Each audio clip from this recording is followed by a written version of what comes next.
Azra Nabila, seorang mahasiswi IPB semester 5 yang terseret banjir di gorong-gorong Jalan Dadali, Kelurahan Tanah Sareal, Kecamatan Tanah Sareal, Kota Bogor beberapa waktu lalu. Korban telah ditemukan di aliran Sungai Ciliwung, Kali Banjir Kanal Barat Tambora, Jakarta.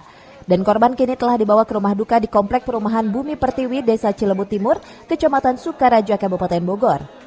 Keluarga dan kerabat korban pun terlihat banyak yang berdatangan ke rumah duka. Korban ditemukan di aliran Sungai Ciliwung, Kali Banjir Kanal Barat Tambora, Jakarta oleh petugas suku Dinas Kebersihan Jakarta Barat dan tim gabungan BPBD dan tim relawan Kota Bogor yang datang langsung ke lokasi dan membawa jenazah ke Rumah Sakit RSCM untuk pemulasaran jenazah. Jenazah tiba di rumah duka pukul 5 sore, disambut dengan tangisan histeris oleh keluarga dan kerabat korban.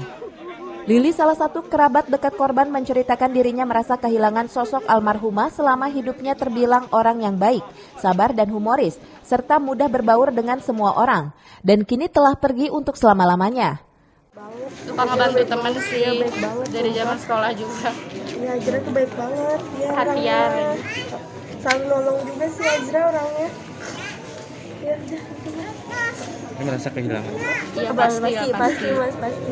Teman baik. Ya, teman baik, teman dekat kita sih. Ya. Udah berapa tahun kenal sama almarhum? Kan 3 tahun sih sama Azra kenal. Dari zaman sekolah aja awal pas sampai SMA. Oh, Udah kenal orang sering kalau satu sekolah suka main bareng kadang. Dari Sukaraja, Kabupaten Bogor, Suhanda Abrizi melaporkan.